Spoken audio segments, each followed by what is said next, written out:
तूफानों को चीर के मंजिलों को छीन ले, आशाएं खिले दिल की, उम्मीदें हंसे दिल की, अब मुश्किल नहीं कुछ भी, नहीं कुछ भी। स्टूडेंट्स, आज की क्लास में हम देखेंगे रदरफोर्ड का परमाणु मॉडल। रदरफोर्ड जिन्होंने आपका 1911 में क्या किया, स्वर्ण धातु की मतलब गोल्ड की बहुत पतली, कितनी पतली, तो 0.00004 सेंटीमीटर की क्या ली, पन्नी ली, ठीक है, जिसको आप क्या बोलते हो, थिन कॉइल। और उसमें क्या किया, रेडियो एक्टिव पदार्थ से क्या निकलता है, तो अल्फा पार्टिकल्स बाहर निकलते हैं, उनकी क्या कराई, बम्बार्डिंग मतलब आक्रमण, ठीक है। अब देखिए क्या होगा, तो ये एक आपके पास क्या है, नाभिक है, गोलाकार पद दिख रहा होगा, तो ये आपका नाभिक है। उन्होंने क्या किया, ये आपका जो गोल्ड की पतली सी प्लेट है, इसके ऊपर क्या किया, अल्फा पार्टिकल की बम्बार्डिंग से क्या क्या देखा गया, तो बम्बार्डिंग से देखा गया कि देखो कुछ अल्फा पार्टिकल कैसे जा रहे हैं, सीधे जा रहे हैं। अब सीधे क्यों जा रहे हैं, उसके पीछे क्या कारण है। सेकेंड, कुछ अल्फा पार्टिकल जिस माध्यम से जा रहे हैं, देखिए माध्यम उनका यहाँ से जा रहे हैं और यहाँ कुछ कोई तो ऐसा पार्टिकल प्रेजेंट है जिससे टकरा के क्या हो जा रहे हैं, उसी माध्यम में वापस हो जा रहे हैं। दूसरा प्रयोग। फिर तीसरा निरीक्षण, उन्होंने देखा कि कुछ अल्फा पार्टिकल गए और क्या हो गए, भटक गए। अब क्यों भटके, इसको प्रकीर्णन बोला जाता है। तो किस प्रकार से ये अपने रास्ते से भटक गए, जरूर कोई ना कोई नेगेटिव पार्ट बीच में आया होगा। तो उन सभी को डिटेल में पढ़ेंगे रदरफोर्ड के परमाणु मॉडल में। स्टूडेंट्स देखिए, कुछ अल्फा पार्टिकल्स कैसे हो रहे हैं, जो आपकी वो कॉइल है ना गोल्ड वाली, उससे सीधे निकल जा रहे हैं। कारण क्या होगा, तो परीक्षाओं में पूछा जाता है कि अल्फा पार्टिकल सीधे निकल गए, तो उपरोक्त में से किस कारण से, तो आपको कारण पता होना बहुत जरूरी है। कारण क्या है, देखिए नाभिक के आसपास अधिकतम जो भाग होता है वो कैसा होता है, खाली होता है, या हम इसको बोल सकते हैं हॉलो शेपेड मतलब खोखला, ठीक है। और खोखले होने के कारण क्या होता है, अधिकतर अल्फा पार्टिकल्स कैसे निकल जाते हैं, सीधे।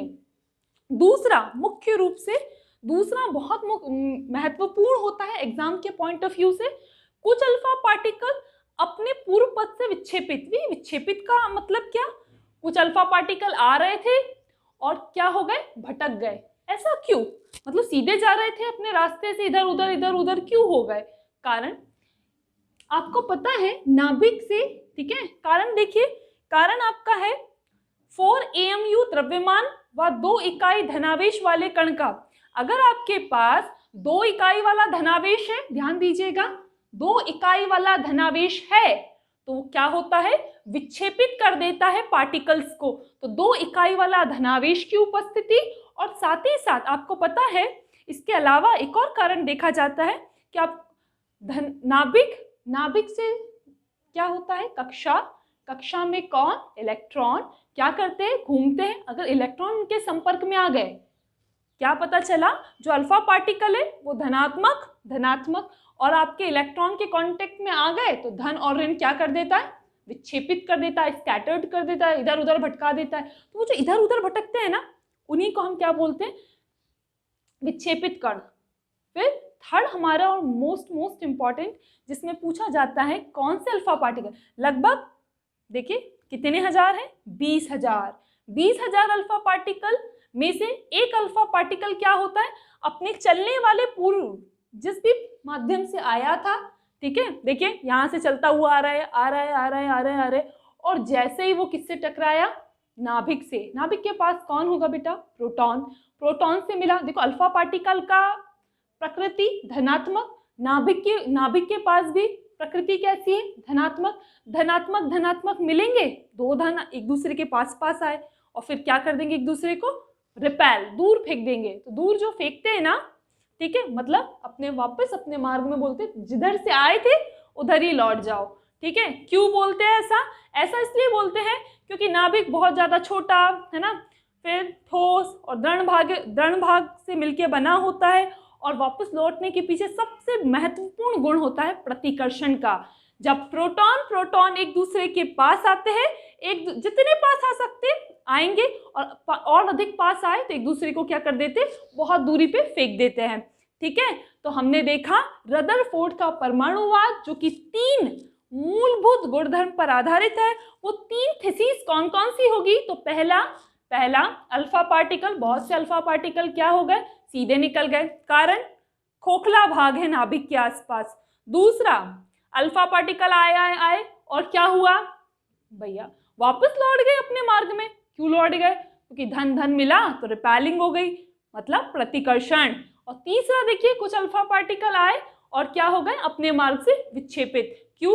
रास्ते में उन्हें कौन मिल गया, 2 इकाई वाला धनावेश या इलेक्ट्रॉन की उपस्थिति में धन और ऋण एक दूसरे को क्या कर देते, विक्षेपित। तो कल की क्लास में हम देखेंगे बोहर का परमाणु सिद्धांत। बोहर का परमाणु सिद्धांत एग्जाम के पॉइंट ऑफ व्यू से तो इंपॉर्टेंट है, लेकिन केमिस्ट्री में कक्षाओं में इलेक्ट्रॉन को किस तरह भरा जाए, क्या होता है स्थायित्व गुणधर्म, इन सभी पर आधारित होता है बोहर का परमाणु सिद्धांत। तो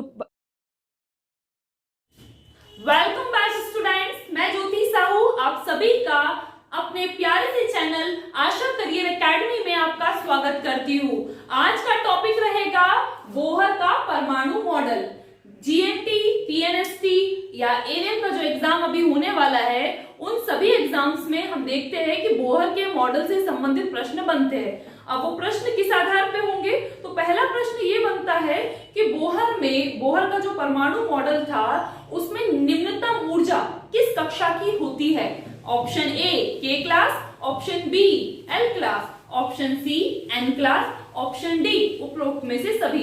तो देखिए, आप लोगों से पूछा गया है कि निम्नतम ऊर्जा किस कक्षा की होती है, के, एल, एम और एन। कैसे पता लगाएंगे कि कौन सी कक्षा निम्नतम ऊर्जा रखती है और कौन सी कक्षा अधिकतम ऊर्जा रखती है? तो चलिए आज की क्लास में हम आपको लेके चलते हैं बोहर का परमाणु मॉडल की तरफ। तो देखिए, बोहर का जो परमाणु मॉडल है उसमें कब क्यों आया, पहले तो ये पता होना चाहिए कि मॉडल आया तो क्यों आया।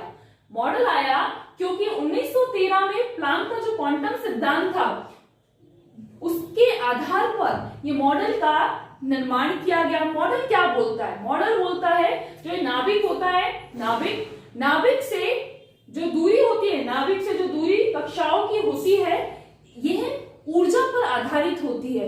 ऊर्जा पर आधारित होती है किस प्रकार से? तो देखिए, इन्होंने जो नियम दिया, इनका नियम रहा 2n² रूल पर आधारित। 2n² रूल क्या होता है? तो n का मतलब होता है इंटीजर वैल्यू जो कि पहली, दूसरी, तीसरी, चौथी कक्षाओं को निर्धारित करती है। अब पहली कक्षा कौन सी होगी? तो देखिए, पहली कक्षा के लिए आप क्या करिए, 2 इंटू n का स्क्वायर। आप n मतलब पहली कक्षा लीजिए, ये देखिए n का वैल्यू पहला, प्रथम कक्षा। कक्षा कैसी है आपकी? प्रथम।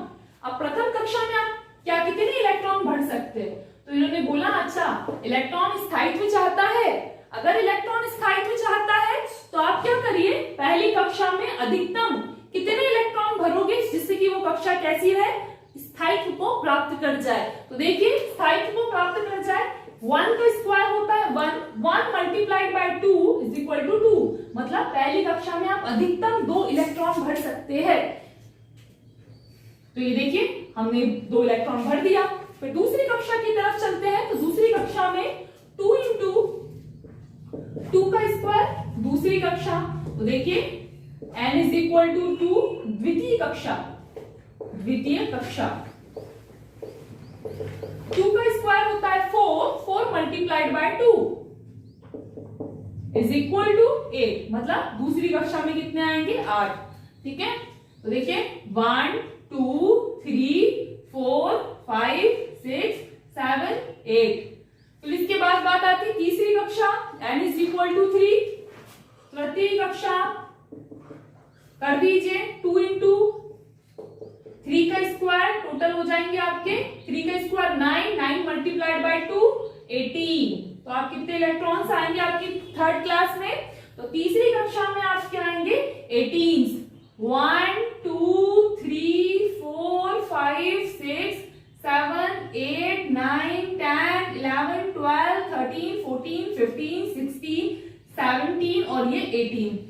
ऐसे ही आप n इज इक्वल टू 4 करेंगे तो आपकी कौन सी कक्षा आ जाएगी, चतुर्थ कक्षा। n is equal to 4, 2 into 4 का square is equal to, total equal कितना आएगा 32। अब देखिए आप लास्ट कक्षा में कितने पढ़ सकते हो 32। आपको ये मालूम होना चाहिए नाभिक से जुड़ी हुई जो पहली कक्षा होती है उसकी ऊर्जा सबसे कम ऊर्जा को बोला जाता है निम्नतम ऊर्जा, और उसके बाद जो नाभिक से जितनी दूर होगी उसकी ऊर्जा कितनी होगी, अधिकतम ऊर्जा। नाभिक के पास वाली ऊर्जा निम्नतम ऊर्जा, नाभिक से दूर अगर कक्षा है तो ऊर्जा कैसी होगी उसकी, अधिकतम ऊर्जा।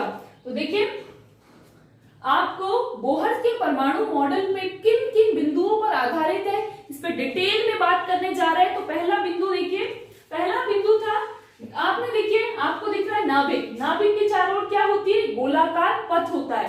तो देखिए नाभिक के चारों ओर क्या होता है, गोलाकार पथ, ठीक है, गोलाकार पथ जिसकी ऊर्जा स्थायी होती है। क्या कहेंगे, गोला, ठीक है, जहां पे इलेक्ट्रॉन घूमता है उसे कहा जाता है कक्षा। फिर इलेक्ट्रॉन कहाँ घूमते हैं, जैसे हम अपने घरों में सुरक्षित रहते हैं वैसे इलेक्ट्रॉन कहाँ घूमते रहते हैं, कहाँ सुरक्षित रहते हैं, कक्षाओं में। फिर इलेक्ट्रॉन उन्हीं कक्षा में भ्रमण करते हैं, मतलब क्या इलेक्ट्रॉन कहीं भी जा सकते हैं, नहीं, इलेक्ट्रॉन कक्षाओं में भ्रमण करते हैं। लेकिन किन कक्षाओं में भ्रमण करते हैं, तो इलेक्ट्रॉन भ्रमण करते हैं जिनका कोणीय संवेग का मान कैसा हो, सरल गुणांक हो। अब कोणीय संवेग क्या होता है, आपको मालूम है MVR, कोणीय संवेग का मान क्या होता है h/2π। ये n क्या है, n मतलब पहली कक्षा के लिए, n मतलब दूसरी कक्षा के लिए, और n मतलब होता है तीसरी कक्षा के लिए। तो देखिए m मतलब होता है द्रव्यमान, किसका, इलेक्ट्रॉन का। v क्या है, वेग, किसका वेग, इलेक्ट्रॉन का वेग। r क्या है, कक्षा की त्रिज्या, और n क्या है, पूर्णांक 1 2 3। फिर इसके बाद आपको ये भी पता होना चाहिए कि हर एक इलेक्ट्रॉन अपनी ऊर्जा, निर्धारित ऊर्जा रखते हैं। तो देखिए इलेक्ट्रॉन की अपनी ऊर्जा होती है, ठीक है, और वो उसी ऊर्जा में क्या करते हैं, भ्रमण करते हैं ऊर्जा में। और आप देखो घूमते हुए उनकी ऊर्जा में किसी भी प्रकार का कोई भी परिवर्तन नहीं होगा। चलिए आप अभी आपका जो भी इलेक्ट्रॉन है वो किस अवस्था में, सामान्य अवस्था में। आपने उसको ऊर्जा दिया तो उसमें ऊर्जा को क्या करेगा, वो उसके पास 2 ऑप्शंस है। पहला, ऊर्जा को अवशोषित कर ले या ऊर्जा को क्या कर दे, उत्तेजित कर ले। अगर ऊर्जा को अवशोषित करता है तो किस प्रकार से, आपको मालूम है विकिरण ऊर्जा का सूत्र क्या होता है, विकिरण ऊर्जा का सूत्र होता है hν, ठीक है, पहली के लिए hν, दूसरे के लिए 2hν, थर्ड 3hν। अब आपको करना क्या है, अब ऊर्जा अवशोषित कर रहा है, ऊर्जा उत्तेजित कर रहा है। तो पहले तो क्या था, ग्राउंड स्टेट में था और ऊर्जा लिया और जंप करके कहां चला गया, एक्साइटेड स्टेट में। तो देखिए आपका इलेक्ट्रॉन ऊर्जा को प्राप्त कर रहा है और कहां जा रहा है, ग्राउंड स्टेट से एक्साइटेड स्टेट में। तो देखो एक्साइटेड स्टेट में चला गया। अब इसका सूत्र आप अगर जानना चाहते हो कक्षा के लिए ऊर्जा का क्या सूत्र होगा, तो देखिए डाली is equal to hν। New क्या है, एक प्रकार से विकिरण ऊर्जा है, तो विकिरण के लिए सूत्र क्या होता होगा, तो c/λ। लैम्डा क्या है, तरंगदैर्ध्य है, और c क्या है, तो c प्रकाश का वेग है। तो हमने क्या किया, न्यू का जो वैल्यू है c/λ वो पुट कर दिया, तो हमारे पास वैल्यू क्या आ गई, तो del E is equal to h into c। Students, Bohr के परमाणु मॉडल में कुछ कमियां थी, जिस वजह से ये बोहर का जो परमाणु मॉडल है जिसमें वो बताना चाह रहे बोहर कि इलेक्ट्रॉन कहाँ घूमते हैं, गोलाकार पथ में घूमते हैं, और इस गोलाकार पथ को हम क्या कहते हैं, कक्षा कहते हैं। तो देखिए इनके मॉडल में कुछ कमियां रह गई, तो चलते हैं और देखते हैं कि कौन कौन सी कमियां थी जो इनके मॉडल में आई और ये मॉडल फेल कर गया। पहला कमी इनका था कि इन्होंने बताया हाइड्रोजन जिसमें एक इलेक्ट्रॉन होता है, सिर्फ इसी हाइड्रोजन में एक इलेक्ट्रॉन होता है। निम्नतम ऊर्जा, अगर निम्न ऊर्जा होती है, अगर इसने थोड़ी सी ऊर्जा और ग्रहण कर लिया, अवशोषित कर लिया या उत्सर्जित कर दिया, तो ये कहाँ चला जाता है, उत्तेजित अवस्था में चला जाता है। तो देखिए आपका हाइड्रोजन को तो बताया इन्होंने, ठीक है, लेकिन ज्यादा एक से अधिक परमाणु की क्या नहीं कर पाए, व्याख्या नहीं कर पाए। क्या एक से अधिक परमाणु है, वो ऊर्जा को अवशोषित करेंगे या उत्सर्जित करेंगे तो क्या क्या परिवर्तन आएंगे, इसके बारे में डिटेल में व्याख्या नहीं दे पाए। तो ये मॉडल क्या हो गया, फेल कर गया। फिर देखिए सूक्ष्मदर्शी, आप सभी को मालूम है सूक्ष्मदर्शी से हम क्या देख सकते हैं, तो परमाणुवी स्पेक्ट्रम की मोटी रेखा है, ठीक है, और वस्तुतः कई महीन रेखाओं को हम क्या कर सकते हैं, आपको मालूम है कि जो आपका स्पेक्ट्रम होता है वो मोटी और महीन दो प्रकार की रेखाओं से मिलकर बना होता है। तो इसकी भी उन्होंने क्या नहीं कर पाया, व्याख्या नहीं कर पाया। स्पेक्ट्रम तो बता दिया कि ऊर्जा ग्रहण करेगा तो स्पेक्ट्रम देगा, लेकिन कैसा होगा और स्पेक्ट्रम किस प्रकार की रेखाओं से मिलकर बना होगा, इसके बारे में विस्तार से चर्चा नहीं कर पाए। फिर देखिए, वस्तु से विकिरण का उत्सर्जन होता है। हाँ होता है, आप लोगों को बताया भी था। वस्तुएं क्या करती है, ऊर्जा ग्रहण करती है और क्या करती है, ऊर्जा उनको जैसे ही ताप मिलता है या फिर किसी भी फैक्टर की प्रेजेंस में क्या करती है, ऊर्जा या विकिरण का क्या करती है, उत्सर्जन करती है। अब देखिए आपने क्या किया, चुंबकीय क्षेत्र, स्पेक्ट्रम जो है आपका उसको कहाँ रख दिया, चुंबकीय क्षेत्र में रख दिया। तो जो भी स्पेक्ट्रम में उपस्थित रेखाएं हैं उनका क्या हो जाए, विपाटन हो जाए। विपाटन मतलब पूरी तरीके से फैल जाए, तो उसको कहा जाता है जीमन प्रभाव। जीमन प्रभाव की भी क्या नहीं कर पाए, व्याख्या नहीं कर पाए। और मोस्ट इम्पॉर्टेंट कि बोहर का परमाणु मॉडल फेल हुआ और उससे संबंधित प्रश्न बनता है कि कौन से प्रभाव की व्याख्या नहीं कर पाए, जीमन प्रभाव, स्टार्क प्रभाव, दोनों में से कोई नहीं। तो आपको पता होना चाहिए कि जो बोहर थे वो जीमन प्रभाव की व्याख्या नहीं कर पाए। फिर देखिए ऊर्जा, त्रिज्या, वेग, ये क्या होता है, तो परमाणु और आयनों के लिए गणना योग्य है। इस बारे में इन्होंने बताया लेकिन डिटेल में व्याख्या नहीं कर पाए। फिर विभिन्न कक्षा में इलेक्ट्रॉन की वितरण की व्याख्या। देखिए विभिन्न कक्षाओं में इलेक्ट्रॉन घूमते हैं, ठीक है, और इलेक्ट्रॉनों का विभिन्न कक्षाओं में इलेक्ट्रॉन वितरण की व्याख्या। तो इन्होंने विभिन्न कक्षाओं में इलेक्ट्रॉन वितरण नहीं कर पाए और वितरण की व्याख्या नहीं कर पाए, इसलिए भी इनका नियम क्या कर गया, फेल। क्या चलो इतनी पहली क्लास में इतने ही आएंगे तो क्यों आएंगे, ठीक है, किस प्रकार से आएंगे और क्यों इतनी ही एनर्जी अब्जॉर्ब करते हैं। तो एनर्जी का कोई पैरामीटर इन्होंने डिसाइड नहीं किया, इसलिए भी इनका लॉ क्या कर गया, फेल कर गया।